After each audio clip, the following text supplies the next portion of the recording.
Good morning students. Welcome to Ambi Senior Secondary School Class 9th Mathematics Chapter number 15 Probability, जिसका हम आज कर रहे हैं बच्चे पार्ट नंबर 1। इसमें हम अपनी एक्सरसाइज 15.1 करेंगे।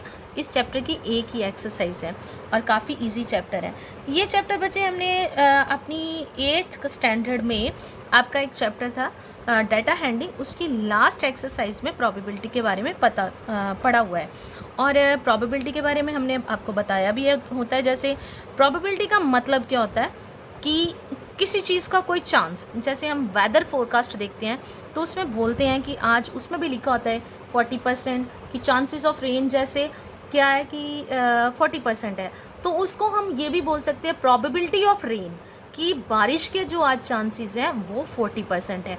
ऐसे ही प्रोबेबिलिटी मतलब टोटल वेदर को हम 100% में काउंट करेंगे और उसमें से जैसे 40% है, कभी 0% है, तो ऐसे जैसे ये एक मतलब कि ये लेते हैं हम कि प्रोबेबली, जिस वर्ड का मतलब होता है हिंदी में संभावना, शायद हो शायद ना हो, ऐसा हम एक वर्ड इसके लिए यूज़ कर सकते हैं। प्रोबेबिलिटी हमने ये है कि किसी भी एक इवेंट, मतलब जिस चीज़ के बारे में बात कर रहे हैं उसको एक इवेंट मान लेते हैं, घटना मानते हैं। जैसे हम मैच की बात करें, जैसे जो मैच होते हैं, हम मैच देख रहे हैं तो मैच एक इवेंट है और उसमें से विन करना या मैच को हारना, उसके हमने प्रोबेबिलिटी निकालनी हो तो उसको हम उसकी फेवरेबल आउटकम्स मानते हैं। जैसे मैं 40% उसकी फेवरेबल आउटकम्स ऑफ रेन की थी, तो ऐसे ही हम इसके लिए बच्चे, ये एक तो चैप्टर भी इजी है, काफ़ी इजी चैप्टर है। इसमें पूरी एक्सरसाइज में एक ही फॉर्मूला आता है। फॉर्मूला क्या है, जैसे मैंने यहाँ लिखा है PE। P का मतलब है प्रोबेबिलिटी, E का मतलब है इवेंट, मतलब किसी मैं घटना की बात करी। जैसे मैंने अभी वेदर फोरकास्ट की बात करी है तो वेदर मेरे लिए एक इवेंट है। तो favourable outcomes bye total number of outcomes, मतलब जैसे मैंने पूरे वेदर को 100% लिया तो वो उसका टोटल है, उसमें से फेवरेबल आउटकम, मतलब अगर मैं बारिश की बात कर रही हूँ तो मैंने जैसे 40% बोला है तो 40% बारिश होने की फेवरेबल आउटकम्स हैं। तो बारिश ना होने की फेवरेबल आउटकम्स कितनी है? 60। मतलब अगर 100 में से 40 माइनस कर दूंगी तो 60 आएगा। एक तो ये चीज़ होगी, ये आगे जाके जब हम इसके सम्स करेंगे तो और अच्छी तरह से ये समझ आ जाएगा। तो एक चीज़ और इस चैप्टर के बारे में, the probability of an event lies between 0 and 1, कि हमेशा इसका जो आंसर आता है ना 0 और 1 के बीच का कोई नंबर आता है, कि वो पॉइंट में भी हो सकता है, फ्रैक्शन में भी हो सकता है। तो अगर मैं फ्रैक्शन की बात करूं तो फ्रैक्शन में इसका आंसर है, मतलब हमेशा जो होता है इसका न्यूमरेटर जो होता है वो छोटा होता है और डिनोमिनेटर जो है वो हमेशा बड़ा होता है आंसर में। तो अगर न्यूमरेटर जो है वो छोटा है, डिनोमिनेटर बड़ा है, तो इसका मतलब कि वो जो आंसर है वो 0 और 1 के बीच में लाई कर है। अगर आप इसको पॉइंट में चेंज करोगे तो 0 पॉइंट समथिंग ही इसका आंसर आएगा।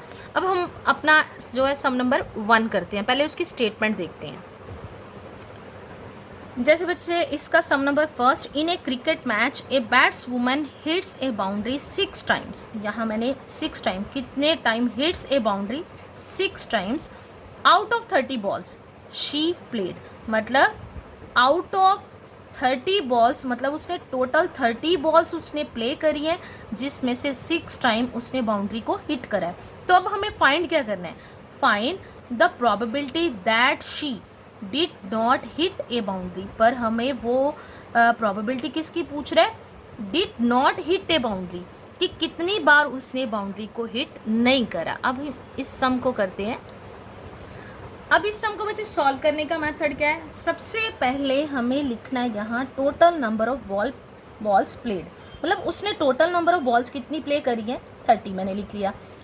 Total number of balls when she hits the boundary, उसने कितनी बॉल्स में अब जो बाउंड्री को हिट करा था? 6 टाइम, मतलब 6 टाइम करा है, तो इसका मतलब 6 बॉल पे उसने बाउंड्री को हिट करा है। बाकी की जो 24 बॉल्स थी उस टाइम पे जो बॉल है हिट करने के बाद बाउंड्री पे नहीं लगी। तो उसके बाद मैंने यहाँ लिख लिया, मुझे डिड नॉट वाला उसने क्वेश्चन पूछा था कि प्रोबेबिलिटी मुझे did not hits the boundary का निकालना है, तो मैंने वो भी निकालना। Therefore balls when she did not hits the boundary equal to, total 30 थी, उसमें से 6 टाइम बाउंड्री को हिट करा, तो कितनी बार उसने बाउंड्री को हिट नहीं करा, 24। इसको हमने ऐसे लिखना है। और ये जो मुझे जो क्वेश्चन में निकालने के लिए बोला था, उन्होंने बोला था find the probability of probability when she did not hits the boundary. तो इसके बारे में क्वेश्चन पूछा था, तो मैंने फेवरेबल आउटकम्स यहाँ लिख लिया। फेवरेबल आउटकम्स मतलब जिस चीज़ के बारे में पूछा है, क्योंकि मैं फॉर्मूले में ये यूज़ कर रही हूँ outcomes when she did not hits A boundary, इसी लाइन को मैंने फेवरेबल अपने फॉर्मूले की फॉर्म में लिख लिया ताकि मुझे दिक्कत ना आए। तो 24। इसके लिए कुछ टीचर्स जो हैं वो अलग अलग इवेंट्स को अलग अलग इंग्लिश के अल्फ़ाबेट से लिख लेते हैं। तो यहाँ जो P है, मैंने did not hit the boundary लिखा है।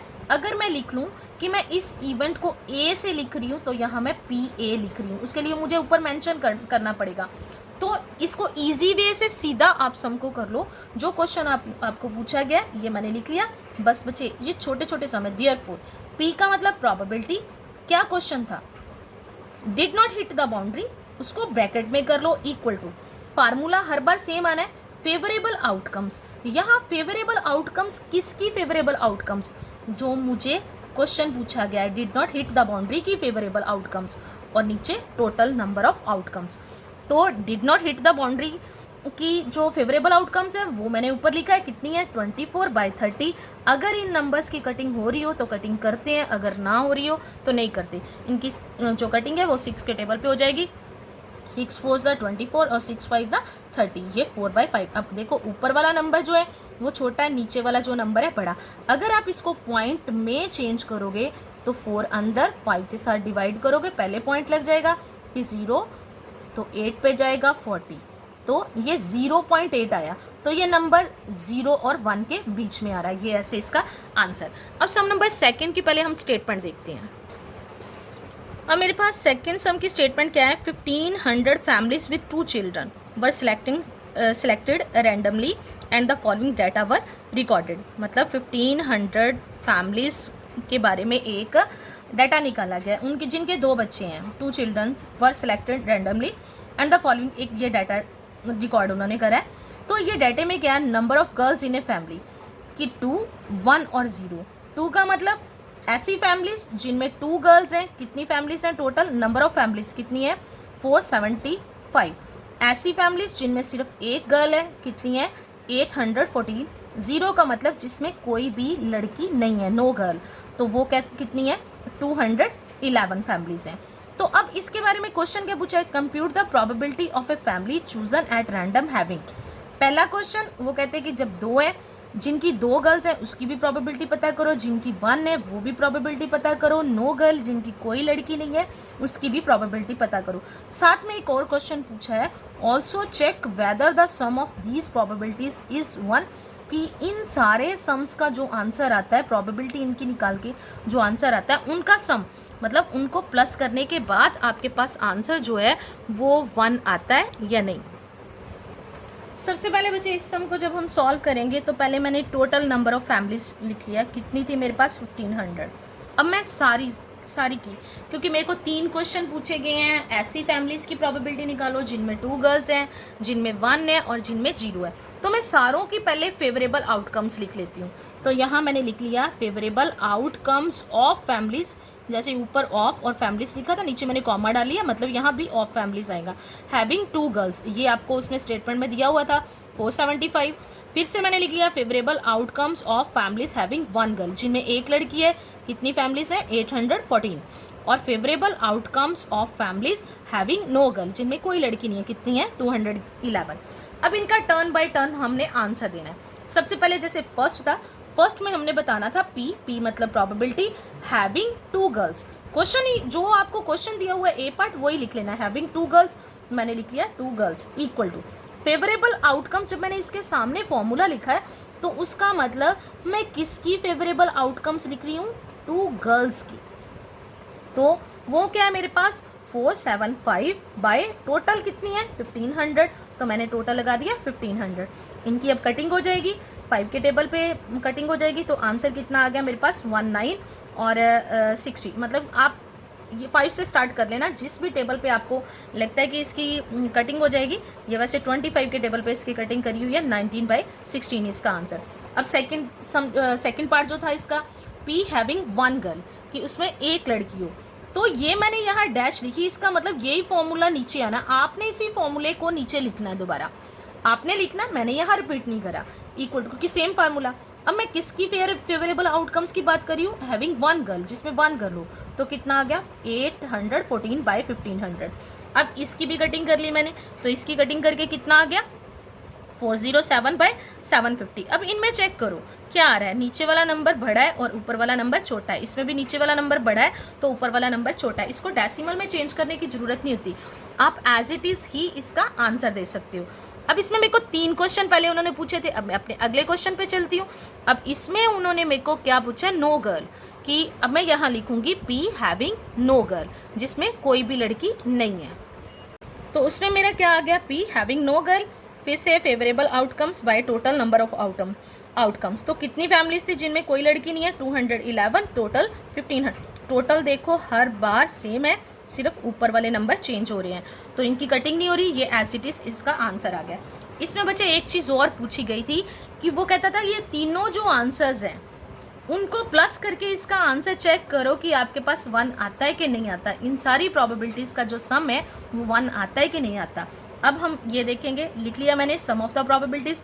पहली क्या थी, मैंने कटिंग के बिना नंबर ले लिए ताकि मेरे सारे जो नीचे है ना 1500 आएगा, तो मेरे को ऐसे सॉल्व करने में आसानी रहेगी। तो मैंने 475/1500 प्लस 814/1500 प्लस 211/1500। अब तीनों में डिनोमिनेटर सेम है, तो एलसीएम कितना आ गया 1500, तो ऊपर वाले नंबर भी एज इट इज आ जाएंगे। अब इन तीनों को प्लस करेंगे तो मेरे पास आ गया 1500 बाई भी 1500, इनकी कटिंग हो गई, तो आंसर कितना आ गया 1। अब नेक्स्ट सम नंबर 3। अब बच्चे इसका जो सम नंबर 3 है, refer to example 5 section 14.4 chapter 14, find the probability that a student of the class was born in August. सबसे पहले तो इस सम की स्टेटमेंट मुझे यहाँ दी नहीं हुई, सिर्फ मुझे इसका क्वेश्चन दिया है कि मुझे क्या पता करना है, find the probability that a student, कि उन स्टूडेंट्स की प्रोबेबिलिटी हमें पता करनी है, ऑफ द क्लास के उन स्टूडेंट्स की हमें प्रोबेबिलिटी पता करनी है, वाज बोर्न इन अगस्त, जो अगस्त में पैदा हुए हैं। पर इसके लिए मुझे कहाँ से सम की स्टेटमेंट कहाँ से देखनी पड़ेगी, चैप्टर नंबर 14 का सेक्शन 14.4 की एग्जाम्पल नंबर 5। पर जब हम एग्ज़ाम में सम देते हैं ना, तो एग्ज़ाम में हम सम को ऐसे नहीं देते, वहाँ से जो वहाँ उन्होंने स्टेटमेंट लिखी होगी हम वहाँ से स्टेटमेंट आपको लिख के देंगे और वहाँ से आप प्रोबेबिलिटी निकालोगे। मैंने ये सम की स्टेटमेंट आपको ये इसलिए दिखा दी कि वो कई बार जो है स्टेटमेंट नहीं लिखते, कि वो पीछे से स्टेटमेंट देख लो और इस सम में जो हमने पूछा गया है उसके अकॉर्डिंग आप आंसर दे दो। साथ में ये एक चीज़ और बता दूँगा, यहाँ ये जो सम नंबर 4 है, सिर्फ ये सम आपने अपनी फेयर कॉपीज़ पे करना है, ये आपका होमवर्क है। और पिछले सम जो है 1 से लेके 3 तक मैं करवा रही हूँ, और सम नंबर 4 जो है वो आपका जो है होमवर्क है। अब सम नंबर 3 के लिए मैं अपनी वो जो चैप्टर 14 का एग्जाम्पल 5 है उसको देखते हैं। और इसमें मेरे को उन्होंने एक टेबल दे दिया, ये एग्जाम्पल नंबर 5 आ गई। In a particular section of class 9th 40 students were asked about the month of their birth and the following graph was prepared for the data so obtained। मतलब 40 एक क्लास में total कितने students थे 40, और उनके जो बर्थ का month था उसके बारे में पूछा गया, तो उसका एक डाटा बना के उसका ये हमने बार ग्राफ ड्रॉ करा है। वो कहते हैं इस बार ग्राफ को देखकर उन स्टूडेंट्स की प्रोबेबिलिटी पता करो जो अगस्त में पैदा हुए हैं, अगस्त बोर्न है। अब मैं यहाँ से चलूँगी अगस्त वाली लाइन पे, ये अगस्त है मेरे पास, और ये जो है टेबल पे किसके सामने आ रहा है 6 के सामने। इसका मतलब नंबर ऑफ़ स्टूडेंट्स यहाँ लिखा है, अगस्त मंथ में कितने स्टूडेंट्स जो है वो पैदा हुए 6, और टोटल स्टूडेंट्स मेरे पास कितने हैं 40 में से 6 स्टूडेंट। तो ये क्या है मेरे पास टोटल नंबर ऑफ़ आउटकम्स, और ये क्या है favourable outcomes of students born in August. जैसे ये सम काफ़ी सिंपल सा है, इसके लिए मैंने यहाँ लिख लिया टोटल नंबर ऑफ स्टूडेंट कितने थे 40। मैंने जैसे उधर आपको स्टेटमेंट में पूरा सम एक किस्म का सॉल्व करवा दिया है, तो मुझे किस में जो अगस्त में बोर्न हुए थे favourable outcomes of number of students born in August, तो वो कितने थे 6। तो क्या लिखेंगे हम यहाँ पी मतलब probability student born in August equal to favourable outcomes किसकी, जो अगस्त में बोर्न हुए by total number of outcomes. तो 6/40 कटिंग करके कितना आ जाएगा 3/20 इसका आंसर है। बच्चे ये इसके छोटे छोटे ही सम है। अभी मैं आज फर्स्ट वीडियो में हम इतना ही करेंगे, नेक्स्ट के पार्ट जो हैं वो अगली वीडियो में हम करेंगे, और आपको सम नंबर 4 अपने आप करना है, और ये जो 3 सम है वो भी आपने अपनी फेयर कॉपीज़ पे करके फेयर कॉपीज़ कंप्लीट करनी। और आसान चैप्टर है और इंटरेस्टिंग चैप्टर है, ये सारा होमवर्क अपनी कॉपीज़ पे किया करो, ताकि आपको अगले साल उतनी ही आसानी रहेगी जब आप 10th में जाओगे, क्योंकि ये चैप्टर फिर से आपको आगे रिपीट होने हैं और थोड़ा सा एक्सपेंड होके आते हैं। इसलिए अभी से इसको अच्छी तरह से करना शुरू कर दो, ताकि आपके लिए 10th बहुत ईजी हो जाए।